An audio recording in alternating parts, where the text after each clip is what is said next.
Eh? It's like out in the hallway. You want it for the night? We got it on the phone.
They're recording.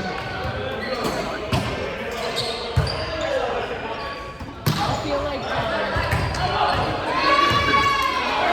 I don't know if I would be like HR would be so hard because I don't know what you do. Like having to deal with the politics of like because now I know one of my coworkers has wanted this job, like the profession forever, and he was in the role like one other year. So it's not a big deal. But I'm like I feel badly for my boss who has to say the news because I feel like he's gonna be like I'm out, like you know what I mean, like maybe you need to these are not like easy. So it'd be hard. I mean in HR I guess you're not really doing that, you're not like Luckily now because we give guidance on how to, depending on the role of HR, but you give guidance on how to handle some kind of conversation, but ultimately it's the direct manager that has to deal with it, right?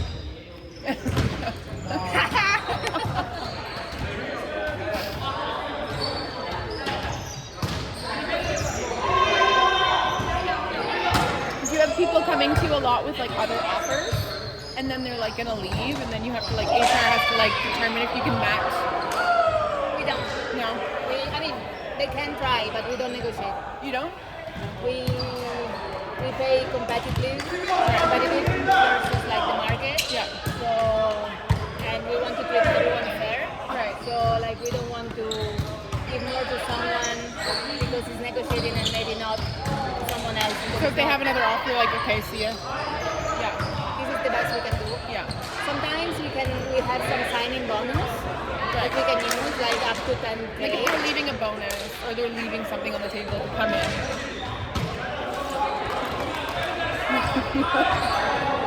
If you want the job, otherwise I find someone else. You know what I'm saying? People in the role currently who are looking out elsewhere and then they find no, then you're like bye. I also because like in our company, like you get you get salary increase every October. The whole company gets it in October. Right. So you come in December, I have another like 5% or 3%. Like it depends. Yeah. It depends on the performance and where you are on the course. Right. So yeah, normally it's around that. It could be more, it could be less, depending on how you're doing. But you know your salaries are competitive. Yeah, we normally benchmark with our direct competitors, Yeah. and then we make sure that we are paying competitive and against that. The only place we are not competitive is IT, because we are not a tech company. So we don't benchmark with tech. Okay. We benchmark with Do people sometimes go to IT? We have like a lot of ITs, but then like the one that actually leave or have more requests than because like the tech company pay higher. It pays a lot. Even in sales, like I work in insurance, but like if I were to go to Salesforce, in sales they make so much more. Yeah. Like Salesforce, like I can't people that sell Salesforce because it's tech. Like they can make. Yeah, but it's a tech company. Exactly. So then it depends what you want. And But you're also working a lot harder too. Yeah, you do. A lot of these. And sometimes like also it's more volatile than job there. Yeah. One day you were there, the day after AI there has anymore. taken over. Yeah. So I mean, also like depends on stability, what you want. And we still have some IT that stays with us. Is there good like work-life balance or not really? The what, sorry? Work-life balance? Not really. I feel it is. Yeah. I feel like, I mean, it depends where you're working in and like the period of the year and stuff. That there might be like some, but overall, people like to complain all the time. For me, it's not bad. Like, and then there is a lot of flexibility. There is a lot of focus on well-being as well. Right. So it's like, to be honest, yeah, we work a lot, but I don't think there's something out of the world.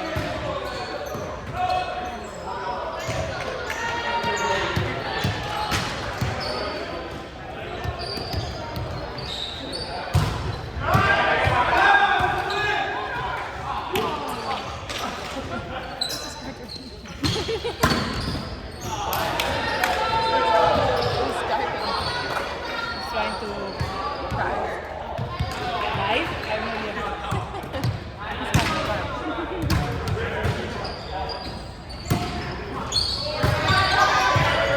Did you sign your kids up for day camp?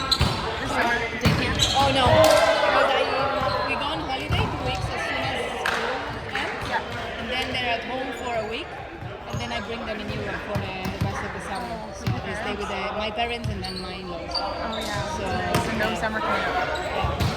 That's awesome. So I have no, like, I luckily don't have to deal with the stress of booking summer camps. Exactly. And, like, because I heard it's like, It's a nightmare.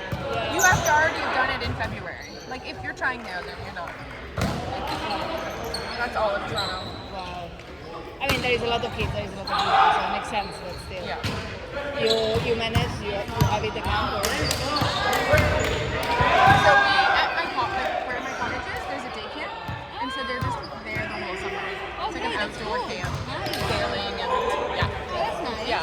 So they're pretty much outside the whole summer, which is nice. That's nice. Yeah. If I had to choose anything, they should be outside. Yeah. I mean, they stay inside enough, like in winter. Have you heard of like forest school? Oh yeah. I have friends that live in Denmark and their kids go to forest school. I had one like that they opened in Switzerland and I was looking at it. At one point I thought about it, but then I was like, in the winter and in the rain and it's like, Yeah. like maybe it's a bit too much.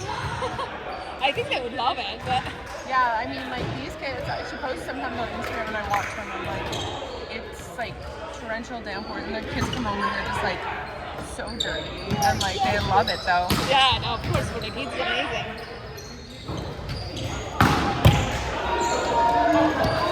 I feel like that would be like all about getting them the right equipment, the right gear for school.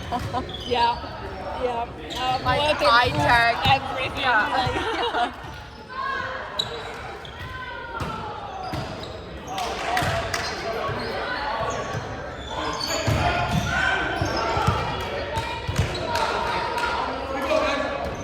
and you're going on holiday as well this summer? Or?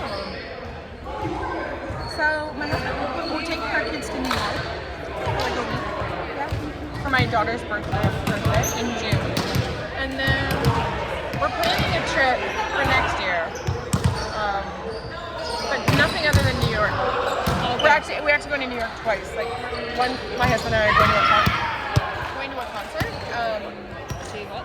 We're gonna go see Zach Bryan. It was like a country music. Oh, okay. And then another trip is just like taking the kids to New York. It'll be fun. But other than that, no. We're planning. We're either gonna do. We can't decide. Next year we're doing like a big trip. So on the like ideas are a safari, which will be amazing. Argentina. How old are you? They're 9 and 6. They'll be Oh, okay. 7 and 10. Perfect. Yeah. And then Argentina is the other like option, and then Spain. Oh, okay. And Spain seems it's very safe. Yeah, it's less adventurous. Have you ever been on a safari or Argentina? Argentina, I haven't. My husband's parents are from Argentina. He's been there a few times, and we always have to go. We go everywhere. But I heard it's beautiful. The thing is, like, it's big. You really need to decide where and what you want to visit. Yeah. I've been to a safari. You have?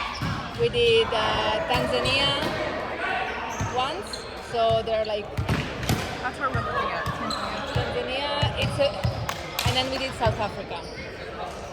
Tanzania, depends on how you do it, can be a bit rough for the kids because there is a lot of driving and the streets are awful. The experience in South Africa is much more luxury, but you basically go in the middle of the reserve, you have a lodge, and then every morning you go and do safari in the day trips from there. Yeah. When we did the Tanzania, how we did it, we saw 4 different areas or parks, and that with the Serengeti. So, and it's beautiful because you have Ngorongoro that is like a volcano crater. It's amazing. So you go from top down, and there all the animals there is like incredible. They're all just like there? Yeah. It's like it's beautiful. It's like it is weird because it's a crater, right? It's like there's this like weird shape and stuff and vegetation. But then like from one side to the other is you are in a jeep that is not very comfortable and it's like very bumpy. It's a long time. I mean, if you just do Serengeti, for example, that is more famous, you can also do there like you fly in there even because you can fly to, I don't remember what's the name of the airport, and there are like little planes that go to the Serengeti, so you don't have to drive. Okay. You can just go there. The Serengeti is the biggest one, and then from there you can do the camp. It's a tented camp. And then from there you can do the day trip and stuff. But if you were to go back, where less, would you go? Again, like with the kids. with the kids I would do South Africa. Yeah, big time. Are the roads like Costa Rica where they're like super sort of like dangerous? No, it's all flat. It's like sort of desert, but it's a lot of rocks and it's not paved. Right. So it's always like when it takes and it goes slow, right? Because you cannot. So it's so no, they're not dangerous in that sense. They're quite wide actually. We didn't find and also because you have to go slow. There's no like these things like people like run rolling up. Yeah. So would you say, because my in-laws are coming in the 70s, so I feel like the Tanzania would be like with my parents. Actually, I did it like the South Africa. I did it when I was pregnant. That was my first one, and I went with my parents. At the time they were like 65 or something, and it was perfect. Okay. Like good for pregnant women, for like older parents, and it was super nice. I mean, there are some lodges that are super luxury, and others are more for kids, which they also have activities and fun. Right. So, but I don't know, especially if you go also with your in-laws, right? Yeah. I would not recommend the. I mean, maybe they change and they have better infrastructure. I mean, have a look. My mother-in-law is hysteric though. She wouldn't do a bumpy ride for an hour. That already sounds like no. Yeah. Then probably not. And also when you do the safari, it's bumpy as well. So if you already have the bumpy road to get there, and then you have all the bumpy safari. Right. Was there ever a situation where you were scared? With the animal or yeah. Yeah. But not when I was in the jeep. We had a great bad idea of doing at one point it was all calm and nice. So we went to an area and it was only was our guide with the jeep, and because we were 4, the jeep was only for us. Okay, and he has a gun. He has a gun, and so there are 2 of them. Yeah. He has a gun. In Tanzania they don't have guns because they don't want to harm nature. South Africa they have guns. They hope not to use it. Right, of course. But in South Africa they have guns. So we go and he said oh, it's a very nice morning. Would you like to do a walking safari? And then we meet the guide, our other guide, at a picnic area where we can have a coffee and stuff.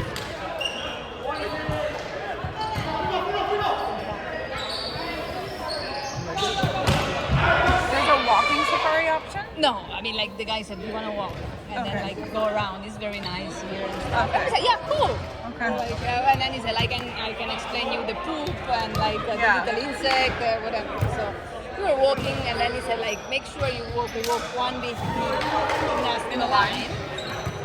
And then sometimes we were stopping, checking, and at one point he said, "Oh, I saw like, oh, it's very strange. There is this bird here." And I was like, "Okay, whatever." Yeah. And then he stops. And then I was like, "Okay, what's going on?" He's like, "Shh." And then it's like, he turns. There is a rhino there. It was like 40 meters, 50 meters from us. There was like a big rhino that